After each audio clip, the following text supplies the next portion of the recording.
Ladies and gentlemen, I'd like to welcome all of you here and wish you happy Onam and happy Ganesh Chaturthi.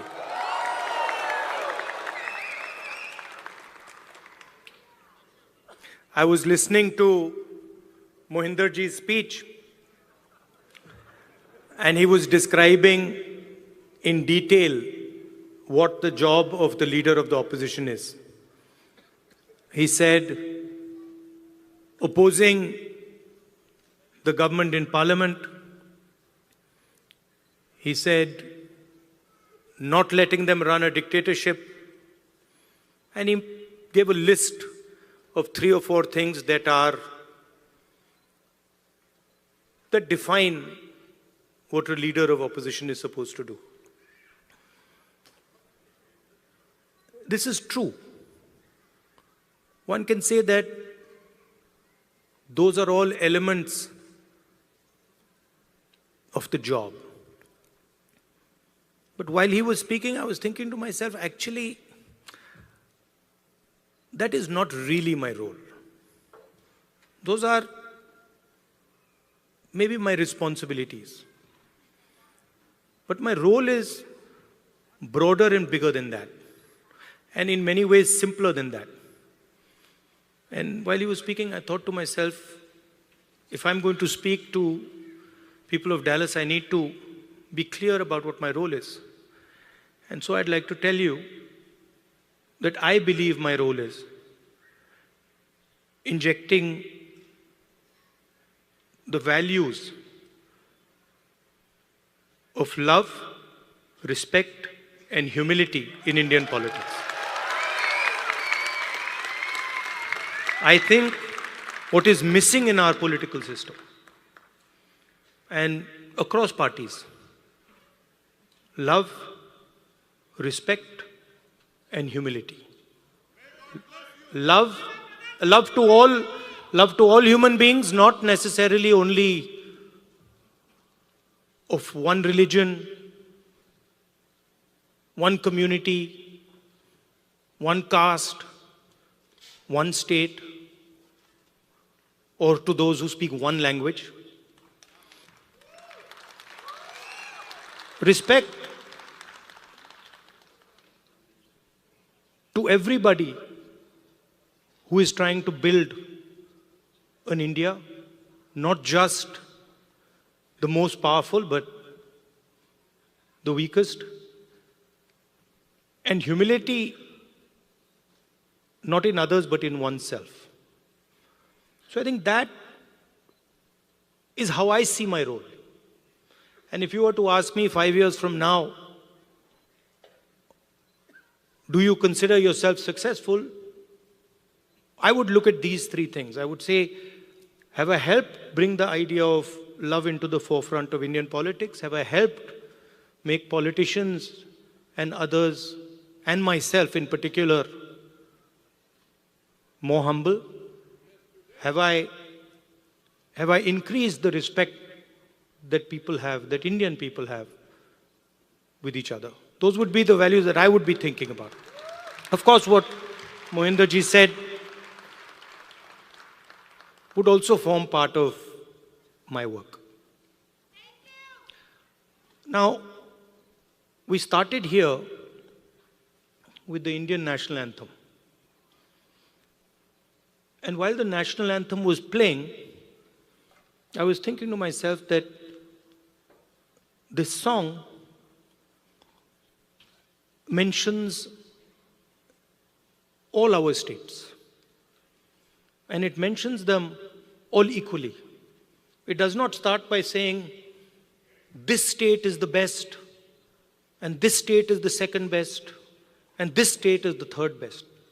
The song basically describes India as a union of states. Very much like the United States. So often people say, oh,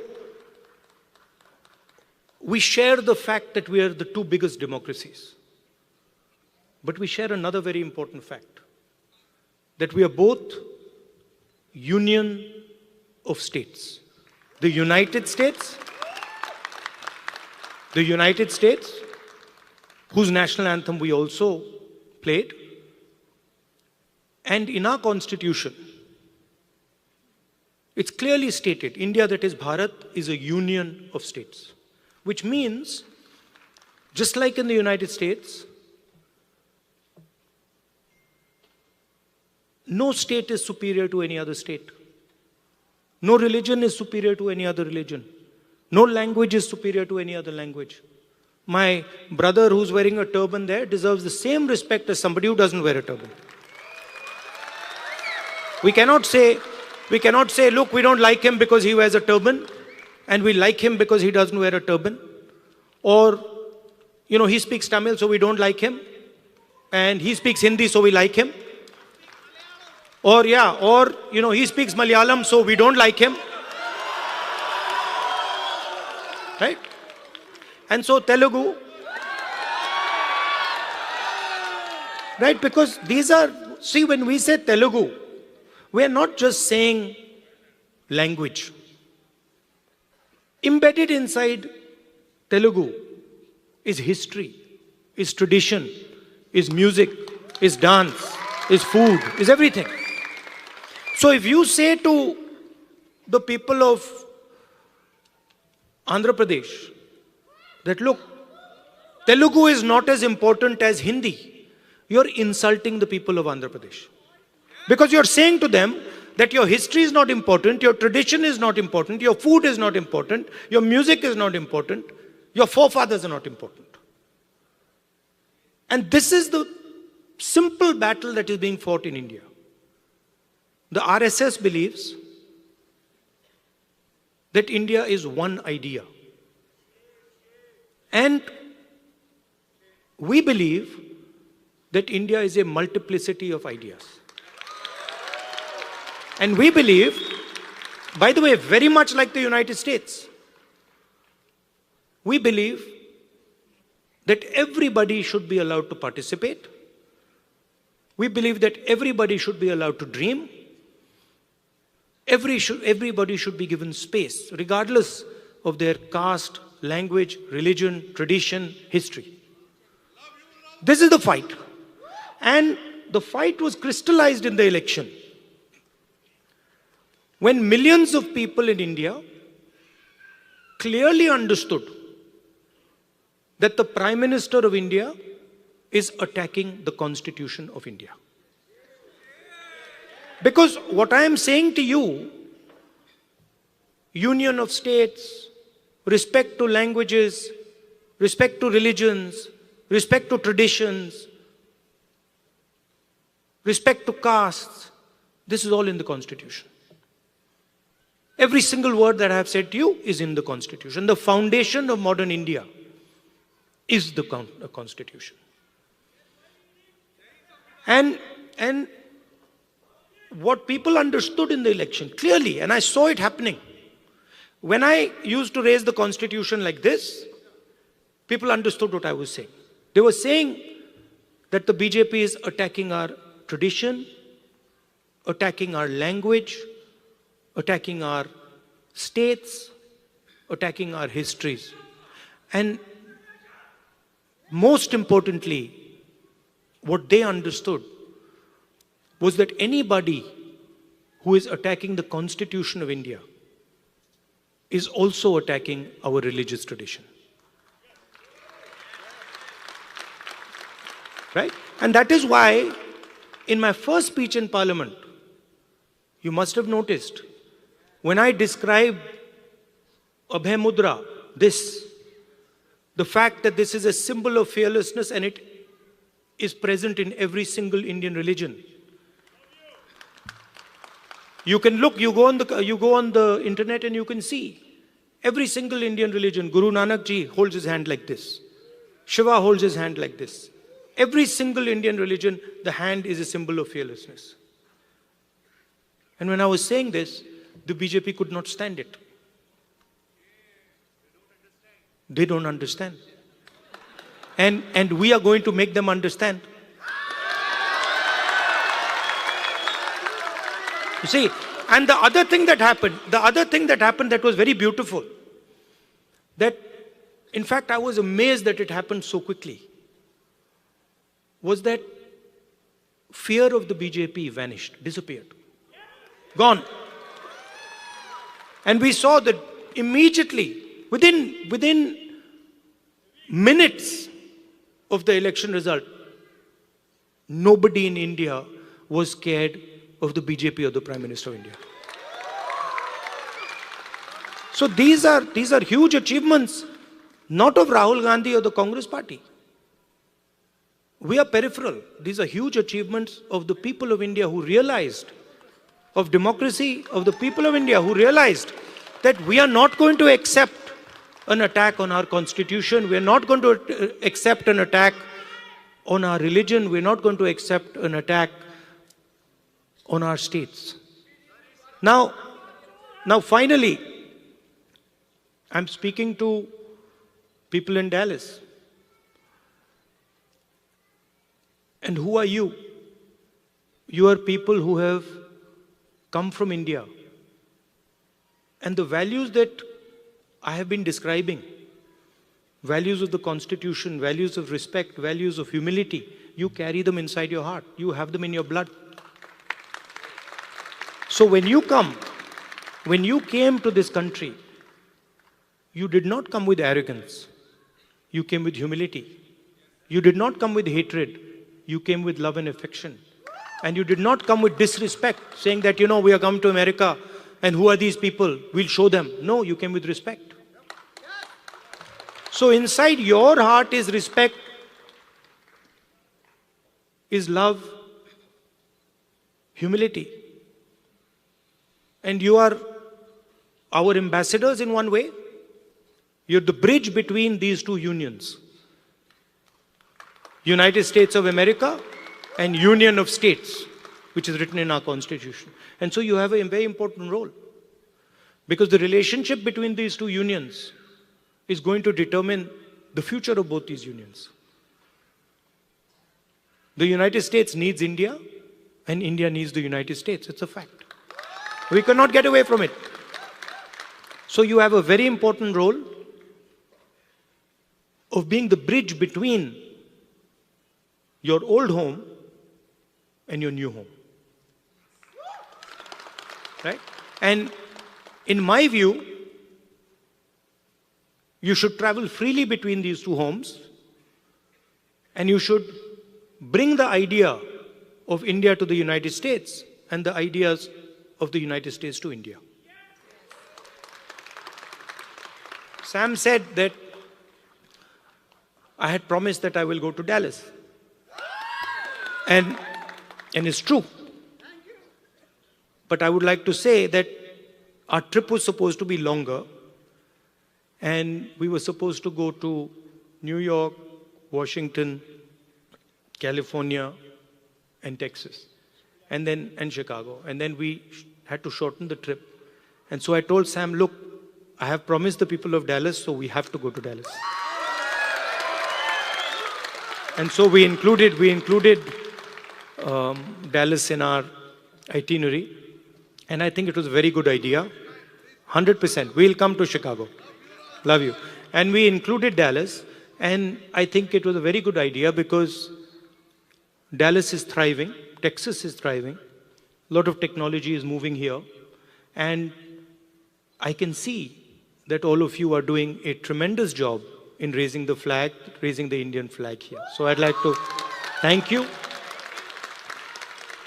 And I'd like to also tell you that it's important that the ideas you carry of humility, of affection, of respect, you spread them in our community here and also among the people of India. Thank you very much. Namaskar.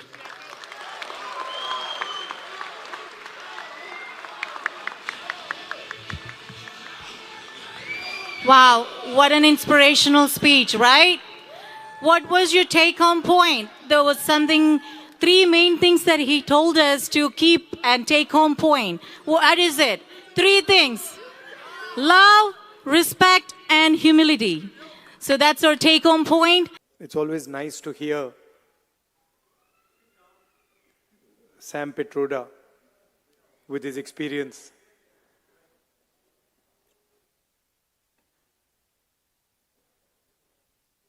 he was saying that his words get twisted.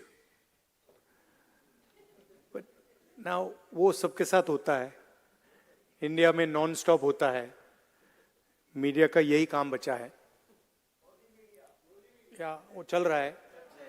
But I don't know if you've noticed that something has definitely changed after the election results. You know? People come sometimes while I'm in Delhi, people will, I'm driving in the car, sometimes they'll make me open the window and they'll say, डर निकल गया, डर नहीं लगता अब डर नहीं लगता, डर गायब हो गया. तो it's interesting to me that BJP ने कितना, मोदी जी ने कितना डर फैलाया. एजेंसीज का दबाव, मीडिया का दबाव, इनकम टैक्स डिपार्टमेंट, छोटे बिजनेसेस पे, मीडियम साइज बिजनेसेस पे, और एक सेकंड में सब गायब हो गया. अजीब सी बात है. मतलब सालों लगे उस डर को पैदा करने में, सालों लगे, प्लानिंग चली, पैसा लगा, और एक सेकंड में खत्म. और वो दिखता है अब. You can see it. I see it. I get to see it in Parliament. I see the Prime Minister right up front. And I can tell you that the idea of Mr. Modi, 56-inch chest, direct connection with God, that's all gone. It's history now.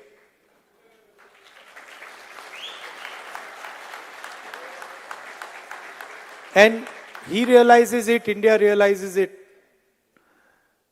his partners in government realize it, the 3 or 4 senior ministers in his government realize it. But it's interesting, some months ago, I don't know, many of you must run businesses. You run businesses. And I can see ladies here who run households. And you can imagine if suddenly one day your finance department comes to you and says, listen, all your bank accounts are sealed. You can imagine, no, what happens if you're running a business or you're running a household and somebody comes and tells you, listen, all your bank accounts are closed till further notice. You won't know what to do. This is what happened to the Congress party. 3 months before the election, our bank accounts were all sealed. Every single bank account of the Congress party was sealed. No money for advertising, no money for campaign, no money to transport our leaders. And I remember Kharge ji, myself, 1 or 2 other senior people, and the treasurer. So, मतलब treasurer की तो हवा निकल गई थी कि भाई मतलब क्या करूं मैं, बैंक अकाउंट सील हो गए. तो we were discussing it now. What do we do? We have an election. So many things to do, campaign, etc., etc. Bank account बंद हो गए. First time, I've myself fought multiple elections, 2004, 2009, assembly. First time in my life, new thing. All the bank accounts are sealed. So he just looked and said, we have no money. And then I looked at him, I said, देखी जाएगी. देखते हैं क्या होता है. And that was the spirit we fought the election with. And we could see. See, first of all, you have to understand what the fight is about. Fight is not about politics. That is superficial. What is your name? Brother, here, with the turban? What is your name? Balinder Singh. The fight is about whether he, as a Sikh, is going to be allowed to wear his turban in India. Or he, as a Sikh, is going to be allowed to wear a kada in India. Or he, as a Sikh, is going to be able to go to a Gurdwara. That's what the fight is about. And not just for him. For all religions. Fight is also about, I can see here in the crowd, people from Tamil Nadu, Punjab, Haryana. I can see all these people. Telangana, Karnataka, Andhra Pradesh. Right? So now, see, when I say Kerala, now, see, I've been a member of parliament for Kerala. So when I say Kerala, first Maharashtra, Andhra Pradesh now. So first when you don't understand these things, you say Kerala is just a simple word. Or you say Punjab, simple word. But these are not simple words. This is your history, your language, your tradition, your entire imagination is in these words. And what the RSS is basically saying is that certain states are inferior to other states, certain languages are inferior to other languages, certain religions are inferior to other religions, certain communities are inferior to other communities. This is what the fight is about. We are of the opinion that whether you are from Punjab, Haryana, Rajasthan, Madhya Pradesh, all of you have your history, all of you have your tradition, all of you have your language, and every single one of them is as important as any other one. So how can you, the people from Tamil Nadu who are sitting here, what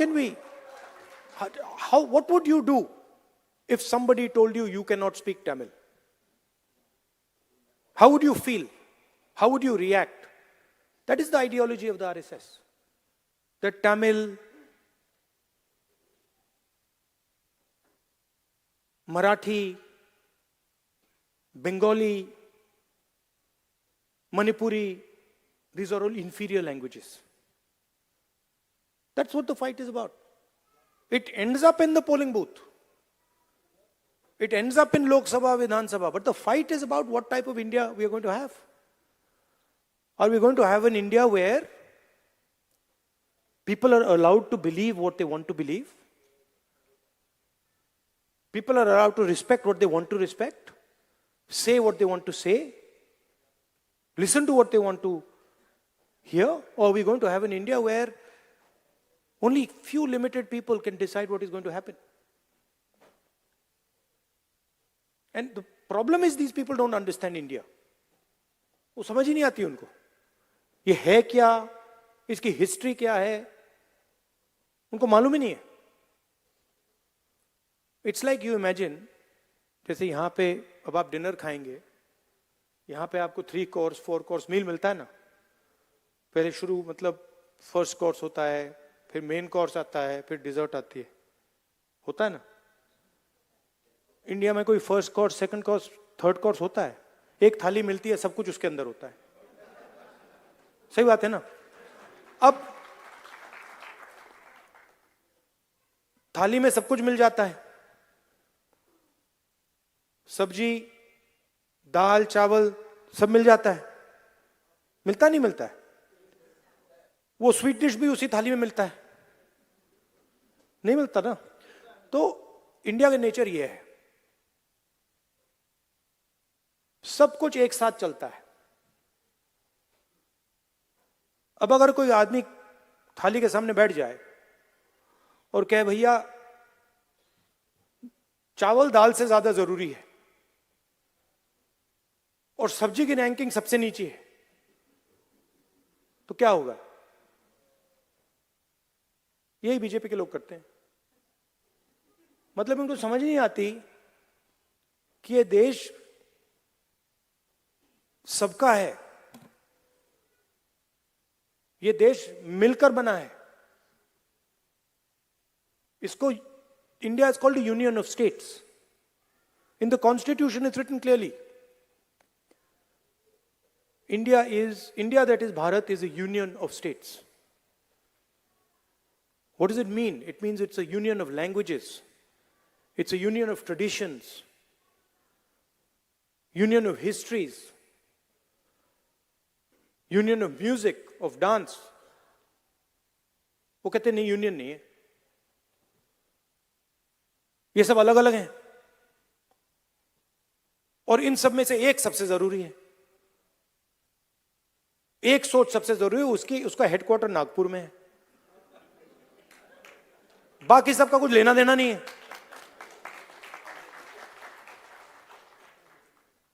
So that is what the fight is about, and you are ambassadors.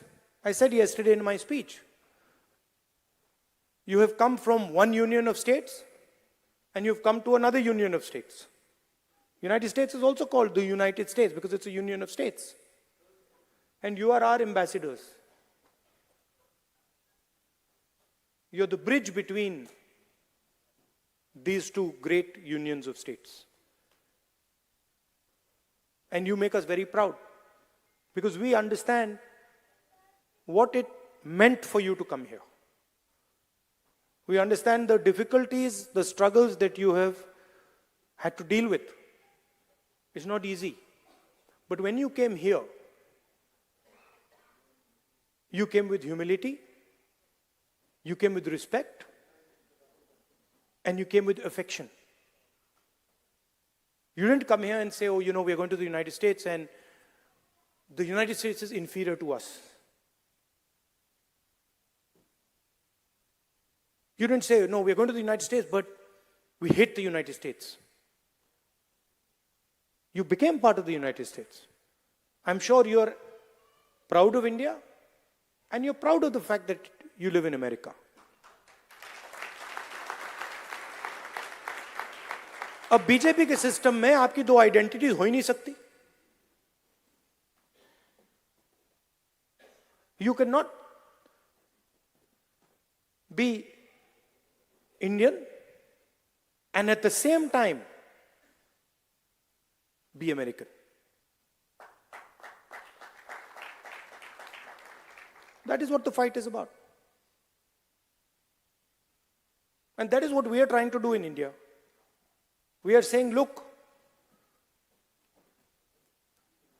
don't spread hatred, spread love. Don't be arrogant, be humble. Don't disrespect people. Respect people, respect traditions, respect religions, respect languages, respect communities, that's all. And I'm sure that you understand deeply what I'm trying to say. I'm sure that you do it in your lives every day.